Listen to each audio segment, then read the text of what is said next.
Good evening once again. As if a nice meal and good conversation wasn't enough, we have the highlight of our evening coming up.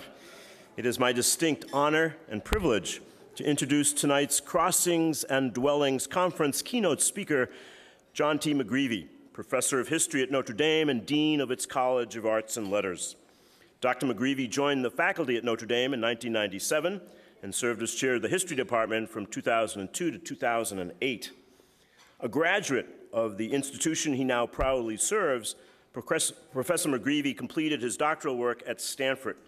He is the author of two books, Parish Boundaries, The Catholic Encounter with Race in the 20th Century Urban North, published by University of Chicago, and the second, Catholicism and American Freedom, a history published by W.W. Norton.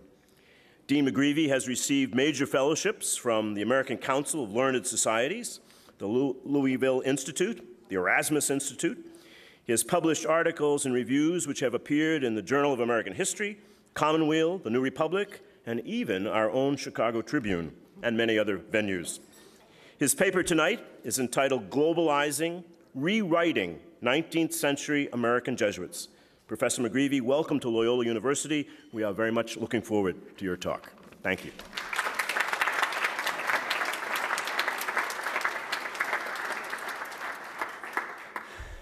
Good evening. Thank you to Father Reagan. Thank you too, and quite sincerely, to the impresarios who have hosted this wonderful conference, this dinner, and this magnificent museum exhibition. I don't think I've ever seen anything quite like it, certainly not in the small field of American Catholic history, to have that combination of a rich intellectual menu with a conference, an extraordinary museum exhibition, and then the kind of pleasure of this company. So I think we should all give a round of applause to Ellen Scarrett. There's Ellen.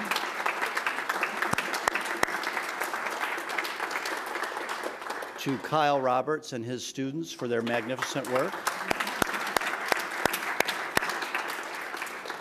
And to the many people, as Bob Orsi said this morning, who claim to be Stephen Schlesser, S.J.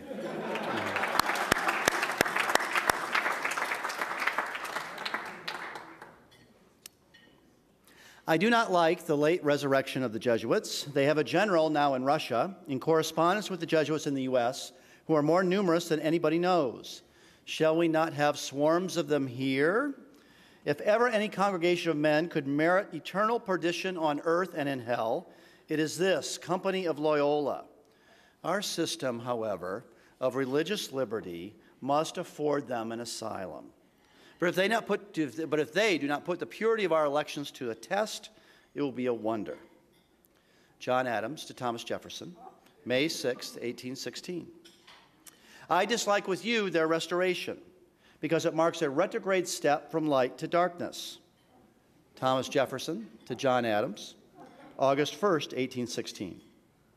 This society has been a greater calamity to mankind than the French Revolution or Napoleon's despotism or ideology. It has obstructed the progress of Reformation and the improvement of the human mind and society much longer and more fatally. John Adams to Thomas Jefferson, November 4th, 1816.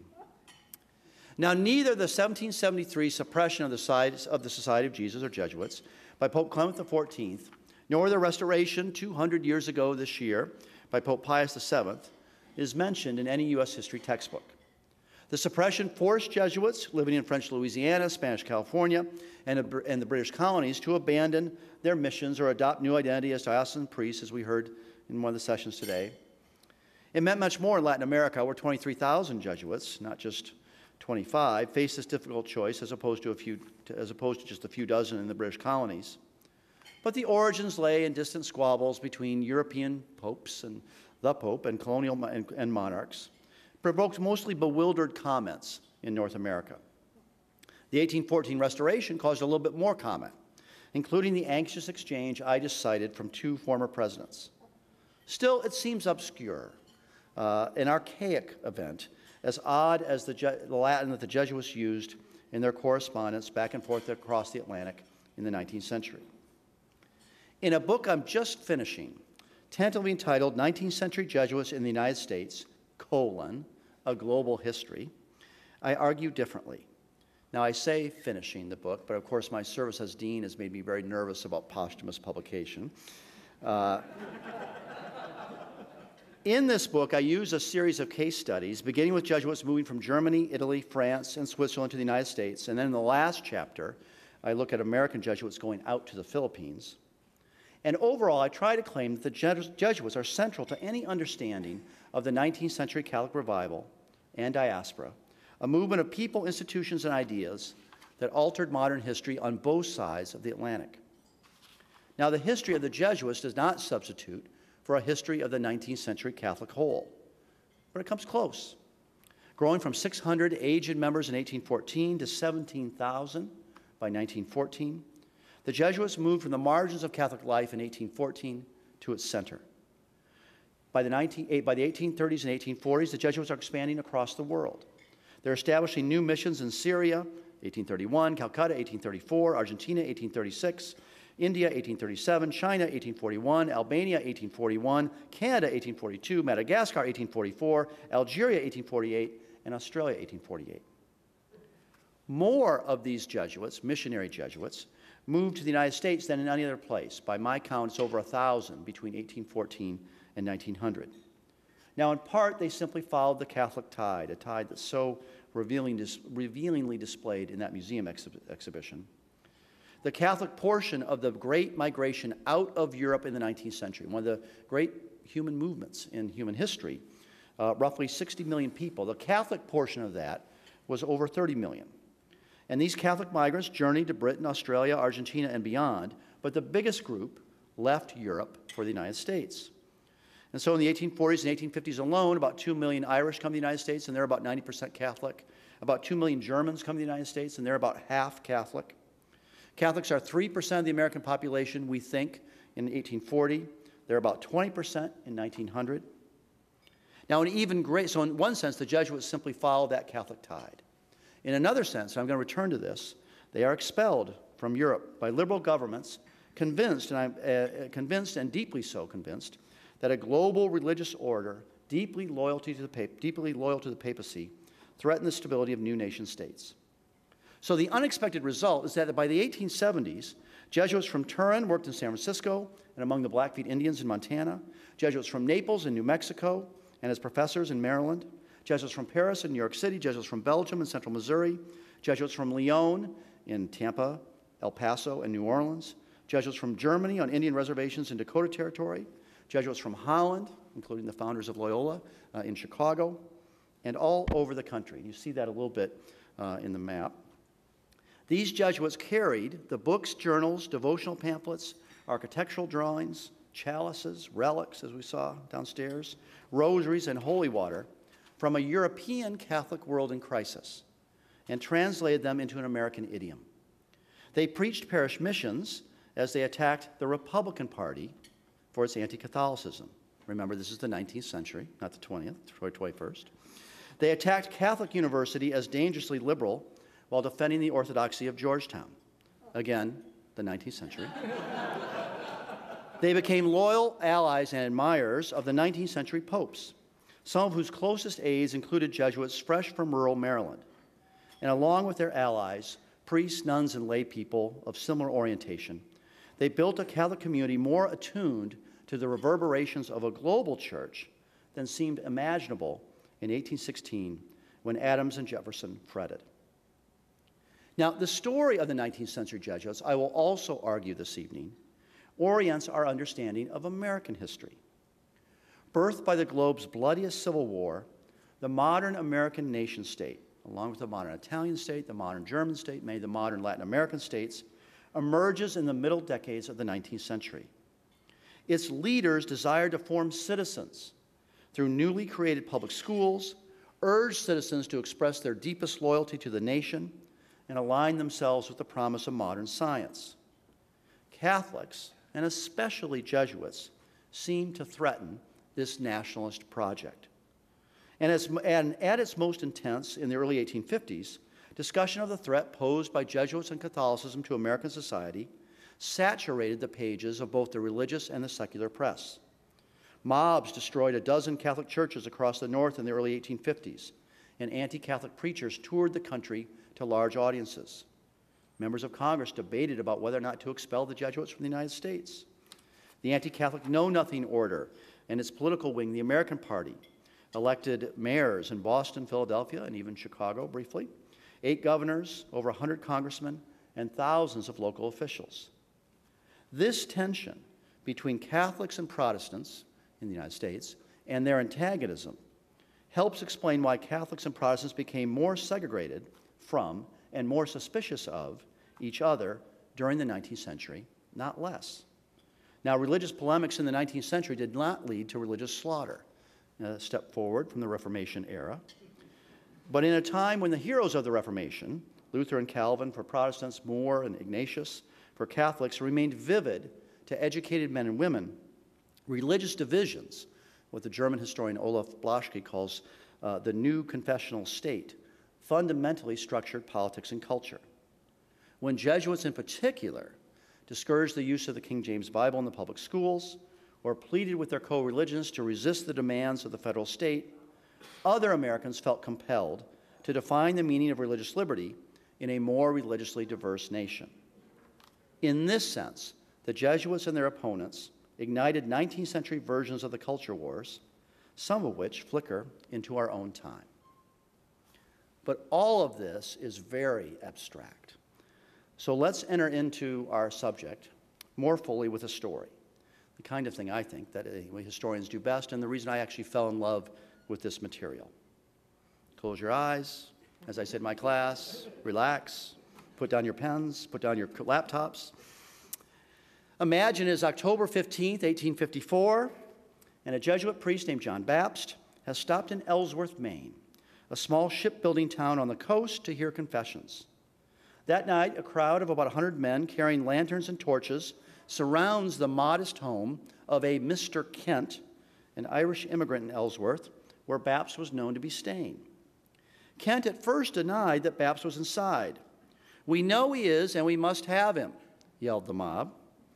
Baptist crept into the cellar of the home, closing a trap door behind him. Kent said to the mob, "Look inside. Nobody's here." The mob would not relent. Quote, "If you don't produce him, we will burn down your house and roast him alive." Baptist emerged from the cellar to spare an attack on Kent's home. According to one witness, he still hoped that the instincts of humanity would prevail, but the mob rushed upon him, dragged him 1 mile down the hill toward the river, the Union River, and tied him to a rail. Some of the mob advocated burning Baptist alive. The consensus was to tar and feather him, which the mob did, after stripping him naked, taking his watch, and emptying his wallet. One eyewitness recalled plucking feathers from Baptist's body, the tar and feathering, after a search party had found him, then shaving off his eyebrows and his hair to remove remaining bits of tar. The next day, Baptist said Mass in Ellsworth. Fearful that the mob would gather again, he took refuge in the home of one of Ellsworth's leading citizens, and a Protestant, importantly, I think, who helped hustle him out of Ellsworth and rode with him on the stagecoach to Bangor, as accounts of the attack began filtering out from Maine into the far corners of the United States and the world. Now, how do we explain, here's a photo of our man, Father John Baptist, how do we explain such an odd, disturbing event? First, I'll talk about John Baptist and his role in what we call the Catholic Revival. Then I'll talk about his opponents. And then I'll try to suggest what meaning this event might have for us this evening in this beautiful room at Loyola, and for the project of a more global Catholic history. Baptist was born in 1815 in a small Swiss village.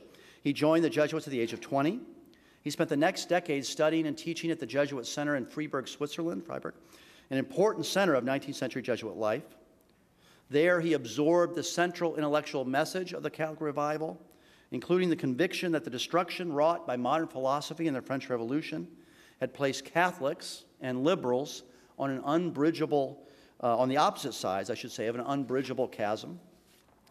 Baptist's time in Switzerland was ended by the Civil War in Switzerland in 1847, which was between the Protestant and the Catholic cantons. And it was actually a war that stemmed from the Jesuit role in the educational system within Switzerland. Catholic cantons lost the war, and as a result, they were expelled from Switzerland. And Bapst and his fellow seminarians and priests all put on disguises. They were fearful for their lives and fled the country. Now, for Bapst and his Jesuit contemporaries, this forced exile, as a liberal government in Switzerland and then ultimately in other countries, thought Jesuits, as loyal to the papacy as an international religious order, would destroy or damage the project of a nationalist government. This was the first in Switzerland, but it was not the last. Jesuits were expelled from Italy, Germany, France, Spain, Nicaragua, Guatemala, Colombia, ultimately 24 countries, beginning in the 1840s and going up to 1900. And as Swiss nationalists denounced the Jesuits in speeches, novels, and poetry, and as mobs looted Jesuit residences, defaced church walls, and destroyed Jesuit libraries, these Jesuits found their suspicions, which they already had, of modernity confirmed. As one Swiss Jesuit explained to a friend who had fled to the United States, "In the name of freedom, the Swiss liberals have driven us out of our country, looted our house, disgraced our churches, desecrated the graves of our brothers." Bapst made his way to Switzerland, and then eventually, along with 60 other Jesuits, so he's part of that migration, and then eventually he made it up to Maine. His work in Maine exemplifies the Catholic revival in 3 ways. The first is his effort, like that of almost every other 19th century Jesuit, to instill what he thought of as basic doctrinal knowledge into populations only loosely connected to the institutional church. Repeatedly in his correspondence, Bapst worried about the, quote, pathetic, end quote, state of the catechesis among Maine's Catholics, the bulk of whom in the late 40s and early 1850s are famine-era Irish migrants and then migrants from Quebec as well. He, quote, announced publicly that not one child will receive his first communion without knowledge of their catechism, end quote, and, quote, we will refuse the future absolution, that is in the confessional, to parents who neglect the religious instruction of their children, end quote. Now, missionaries such as Bapst aimed to foster a more explicit Catholic devotional culture. How do you do that? Their first step was the parish mission. And typically after arriving in a town in Maine, Bapst, and he was usually going with 1 or 2 other Jesuits going through Maine, would organize a mission or a series of meetings for a week, including daily mass, and most importantly in the mission, long hours for Bapst in the confessional.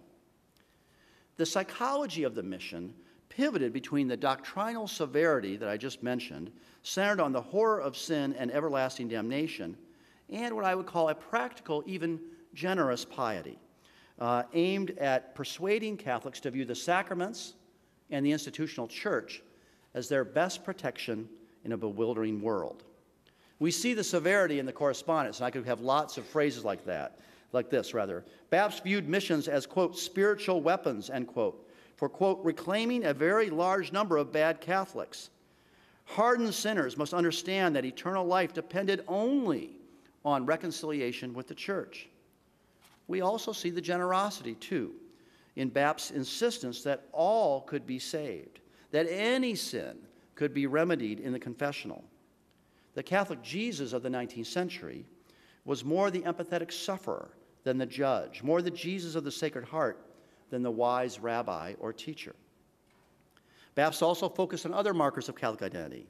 This seemed especially important to him since, as he recognized, our Catholics, I'm quoting here, live in a nearly exclusively Protestant milieu. Now, Bapst said that many Protestants seem generally well-disposed toward the Catholic religion, but this made markers of Catholic identity even more important. So Bapst made his conspicuous point of not eating meat on Fridays. He insisted that local parishes deed their parish buildings to the bishop and not to local trustees in a particular town to emphasize the importance of the institutional church. He was a great devotee, once it became apparent, this is later in the 1860s, of the Lourdes apparition and other apparitions that occurred in France, and talked about that with his parishioners. He was a great enthusiast for the Sacred Heart and almost all the devotions of the Catholic world of the 19th century. Now, the cumulative effect of Bapst's work and those of the thousands of other Jesuits around the world does seem to have been considerable. After a year in Ellsworth, he informed his provincial that only a handful of Catholics in the main towns that he was visiting avoided the parish mission or did not receive communion at Easter. The triumph of grace is miraculous. And indeed, Bapst reported, once Catholics caught the fever, that's my words, not Bapst, They went from door to recruit other great sinners that had not yet repented. Now, the second way in which Baptist exemplified the 19th century Catholic revival was his focus on Catholic education, and even more broadly, the building of self-conscious Catholic institutions. This took two forms. First, Baptist criticized the use of the King James Bible in Ellsworth Tiny Public School. He noted the different wording of the Ten Commandments for Protestants and Catholics, and the general inadequacy in the Catholic view of any Bible without supporting church documents and church interpretive apparatus. So he conceived it his duty to prohibit among his people the reading of the Protestant Bible in the public schools, and instructed the Catholic youth to decline to read the Bible when asked by their teachers to do so. He then organized a petition to protest the use of the King James Bible. The school authorities refused to listen to Baptist and the Irish immigrants in Ellsworth. So then what did he do? He has said he's persuaded the Catholics in the town, we are not going to participate in reading the King James Bible in the public school. He's got together a big petition, takes it to the school board. They say, forget it. Then what? This shows that he's assimilating a little bit to the United States. He founds a school. What? He founds a school. He founds a school. Ooh, you're ahead of me. Hang on. That was a really good answer, but you shouldn't have given that early. Anybody else? He sues. He's assimilated to the United States. There's one Catholic attorney in Ellsworth, and Baptist hires him. And they sue the state of Maine, and they say this is a religious liberty issue. You should not make us, it should not be a requirement that the King James Bible be read in the public schools, indeed read by Catholic school children. Case goes all the way to the Maine Supreme Court. In fact, it's a major religious liberty case that's cited all throughout the 20th century. And Baptist loses. Maine Supreme Court says, quote, only common texts such as the King James Bible can civilize and create Republican citizens, small r Republican citizens, quote, out of immigrant populations. Now, as this dispute accelerates, Baptist does something else. He founds a Catholic school, which I think is what he wanted to do all along. And he says we cannot allow, no public school can ever be religiously neutral. The teachers in the public school, Baptist explained privately, think that our children will become Protestants. We must have our own school despite the endless difficulties that this will present. Now, the third way Baptist exemplifies the ethos of the Catholic revival is more political. His suspicion of the modern nation state. The 19th century, as I mentioned, in Italy, in Germany, in the United States, and much of South America, was a period of intense, often romantic nationalism. Just think, even in Chicago, of the young Abraham Lincoln saluting the power of a nation to mobilize a people.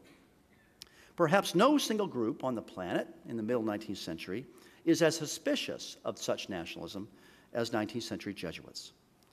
They thought such sentiments dangerous, a substitution of national loyalties for the priorities of church and family, which seemed to them the organizing building blocks of any good society. That liberal nationalists in Europe and Latin America are willing to eject the Jesuits out of putatively tolerant nation states seems to prove their point. Now, Baptist became a United States citizen in 1856 after the tarring and feathering, 2 years after, but he always worried that America might become as intolerant of a global church as the Italians were in their minds, persecution of Pope Pius IX, or the Germans were in the 1870s with the Kulturkampf. Many of Baptist's fellow exiled European Jesuits made a point of not celebrating the 4th of July. Others refused to vote. One exiled Austrian Jesuit in the United States in 1855, just a few months after Baptist was tarred and feathered, dismissed American nationalism as, quote, primitive tribalism. Now, the American Civil War would force Jesuits to ally themselves with both the North and the South, but they did with both the North and the South. And it didn't end the suspicion of modern nationalism. As one Italian Jesuit exile complained, these American priests, by this he means diocesan priests, by praising the founding fathers such as Adams and Jefferson and Washington too much, they think they will win popular respect, which they are too much influenced by. Now, that's Baptist. Why did Ellsworth residents react so violently to Baptist? The passions that provoke the attack on Baptist are actually not limited to the United States. Instead, there are religious and ideological currents from across the Atlantic colliding in the unlikely locale of Ellsworth. The pivotal local figure in Ellsworth was the editor of the town newspaper, a guy named William Cheney, who filled his newspaper with anti-Catholic columns and attacks, even the occasional cartoon. As Bapt noted, quote, the bigots of Ellsworth, and among them the editor of the Ellsworth Herald, that's Cheney, indulged in all kinds of abuses, outrages, slanders, and abominations against the church and me and the Catholics and chiefly the converts, end quote. Now, Cheney was kind of slashing and crude, but even Ellsworth's more solid citizens respected Cheney's basic message. The town's leading minister, the Congregational Church, who had been in Ellsworth for 40 years, worried that, quote, Catholicism is an old, worn-out institution. It is behind the age. For 50 years, the various Catholic countries of Europe have been disgorging upon our shores her tens and hundreds of thousands of paupers and criminals. And a wave of orators, speakers, and writers crossed from Europe, just as the Jesuits are crossing from Europe, to the United States to preach this message about the dangers of Catholicism. I'll just mention two. One is a guy named Alessandro Gavazzi, an Italian who was an ex-priest, who was a very active participant in the Italian Revolution of 1848. He tours England and Scotland and then tours the United States to massive crowds. And his basic message is watch out for the Jesuits. The Jesuits are the leaders of Catholicism. They don't believe in the nation state. They don't believe in the Bible and the public schools. Quote, with the Bible and the Bible alone, this is Gavazzi, the American people will flourish. And I will say to them, remember, it was the Bible and the Bible alone which made your freedom. That is, so don't let the Jesuits take the Bible out of the public schools. Jesuits, exiles, Gavazzi specifically said, seemed an obvious threat to American liberty, and he urged Americans to follow the example of the Italian government and expel the Jesuits from the United States. All of Gavazzi's lectures were reprinted in the Ellsworth Herald and avidly, we are told, discussed. Another example, Boston's Theodore Parker, the great liberal minister of the 1850s, the great anti-slavery advocate, probably the most prominent liberal, almost radical minister of the 1850s. Parker lectured to Bangor and Ellsworth residents for 2 consecutive evenings in the spring of 1854, just 4 months before the attack on Bapst. Quote, Jesuits, he warned, come in abundance. Some are known, others stealthily prowl about the land, all the more dangerous in their disguise. He added, the Catholic Church opposes everything which favors democracy and the natural rights of man. It hates our free churches, it hates our free press, and it hates our free schools. So that's the Jesuits. That's their opponents. What about Bapst? After his tarring and feathering, Bapst continued to work as an administrator and parish priest in cities on the eastern seaboard. As Jim O'Toole knows, where's Jim? Okay, as Jim O'Toole knows, some people would identify Bapst as the founder of Boston College. And a library there, the Bapst Library, and a high school in Bangor still carry his name. His name entered Catholic histories and textbooks as a suffering victim of intolerance. This is kind of funny. The most prominent early historian of Catholicism, a guy named John Gilmary Shea, wrote Bapst a week after he's tarred and feathered and said, I'm going to need a personal account of this for my next book. A little chilling as a historian to read that. In his old age, Bapst grew a long white beard that was, quote, fit for a holy patriarch. An account circulated of his ability to heal the sick through his prayers or even to predict the future. During his last years, he struggled to distinguish, quote, between dream and reality, occasionally waking up in horror as he replayed that night in Ellsworth so long ago. I think this story allows us to see 2 milieus, one Protestant or post-Protestant, and in the North at least, increasingly focused on individual liberty. This concern meant that Catholics could be seen as a threat to liberty as they challenge or try to gain influence in the public schools. That's one. On the other hand, are Catholics, and especially Jesuits, who come out of the 19th century more convinced than ever that they need to foster communal solidarity to protect themselves. And so they mobilize around mission campaigns, which carry a sense of the church as distinct from all Protestant denominations, and a determination to bind Catholics through the sacraments and through the institutional church to a shared sense of a global institution. They worry that nation-states, such as the United States, will substitute national for religious loyalties. And they emphasize the Pope as a symbol of Catholic unity to link Catholics in the United States to Catholics from around the world. Some of the Jesuits that Bapst knew very well as European exiles in the United States go back to Rome in the 1860s and play an important role in the Declaration of Papal Infallibility in 1870. And there's probably no declaration that offers a sharper contrast between liberal understandings of national loyalty and autonomy with a Catholic focus on solidarity and an independent religious authority. Now, viewed comparatively, the 19th century Jesuits and the Catholicism they favored seems less an anti-modern exception and more of a global rule. Generally, there hasn't been that much written about the 19th century Jesuits, I think, because they were seen as sort of a theological detour on the road to the Second Vatican Council. But when you think about it, the world's great religious traditions, including Protestant and Orthodox Christianity, Judaism, Islam, Hinduism, Buddhism, Roman Catholicism, all became more self-conscious about doctrine and uniformity of practice during the 19th century as new modes of travel and communication brought people into unprecedented proximity. Writing this more global history, a history of religion, global history of many other things, now seems to me one of the most important historical projects of the current moment. Perhaps even as important as social history to the 1960s and 1970s, cultural history to the 1980s and 1990s. Like all such fashions or swerves in disciplinary thinking, it reverberates with the world around us. It reflects the fact that we can walk out of this room and go to a Walgreens and buy an object that was made in China about 6 weeks ago, or that we can read local papers on the internet from around the world, or that we can have Facebook friends all over the globe. Now, like all such trends, global history has its perils, and we could talk later about the problem of causation in global history and the difficulty of having the local and the global together. But I do think it provides a professional opportunity, maybe even a professional obligation, for historians, like the historians in this room, interested in Catholicism. To put it bluntly, for the world since, say, 1500, Catholicism is indisputably the world's most important, most multilingual, and most multicultural institution. Full stop. And indeed, religious ideas and institutions are among the most globalized of the modern era. Again, I think the 19th century Jesuits, if at once, with their loyalty to the papacy, their suspicion of nationalism, their enthusiasm for papal infallibility, seemed a bit of a detour toward the Second Vatican Council.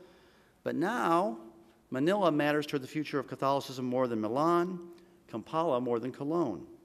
This is in part an achievement of Baptist and his missionary peers. These men did not share the sensitivity that we might have toward enculturation, and their architectural drawings, devotional practices, and Latin textbooks conceded little to local context.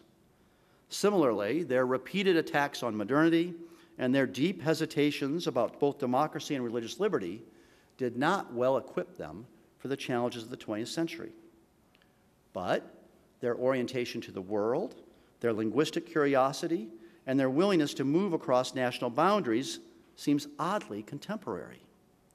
The career of a Jesuit who I tracked in a different project that won't be in this book, expelled from Sicily in 1848, who moved to Ireland, then to Spain, then to the Philippines, and then to France before ending his career in New Mexico. That career resembles that of a contemporary management consultant or international aid worker. His life and work was bounded less by a nation state and more by a global Catholic community. Now, this Catholic globalism, like globalism generally, has its own history. My own view is that it peaks in the 19th century, it declines in the era around World War I, when hundreds, thousands of Jesuits actually volunteer for service with nationalist armies, and then surges forward again in the wake of the Second World War and decolonization. A new peak after the mid-19th century is reached at the Second Vatican Council. And probably the most cited essay ever written on the Second Vatican Council was written by a German Jesuit, Karl Rahner, delivered in German, I am told, in Cambridge, Massachusetts in 1978, in which Rahner said the most important thing to know about the Council is that it signified the emergence of a global church in a fully official way. In the 19th century, Rahner said, the church exported a European religion as a commodity it did not want to change. Now it's different. The primary achievement of the Council had been to translate the liturgy into the vernacular, and a global Catholic sensibility was emerging. After all, in the middle of the 20th century, the single largest group of Jesuits came from the United States. Since the 1980s, the single largest group has come from South Asia. The most famous of the world's Jesuits, of course, is now Jorge Bergoglio, or Pope Francis, an Argentine Jesuit whose story fits into this a little bit. Born of Italian immigrants at the very last gasp of that European migration out from Europe into the New World. So his parents were Italian immigrants. Or as he explained with a smile to the throng in St. Peter's Square on the evening of his election, a pope from the end of the earth. Francis repeatedly invokes as models those Jesuits willing to immerse themselves in the culture of people distant from themselves, including, he gave a long interview which had a special section on a Spanish Jesuit who spent his career in Alaska. As you know, he has installed an informal cabinet of 8 cardinals representing 7 continents. When he speaks of, quote, a globalization of indifference, end quote, marking the current divide between rich and poor, he injects Catholic social thought into more ebullient discussions of the theoretically flat global economy. Even now, much of the Catholic world, in the United States and around the globe, is monitoring the debates at the Synod on the Family. How this new era of Catholic globalization will work is not entirely clear, but Catholic connections and communities, now forged by text messages and Skype, necessarily follow the paths laid by John Baptist and his peers. And as today's Catholics absorb Francis's charge to wake up the world, these tales from the 19th century, including the one you have listened so patiently to this evening, may possess an unexpected resonance. Thank you.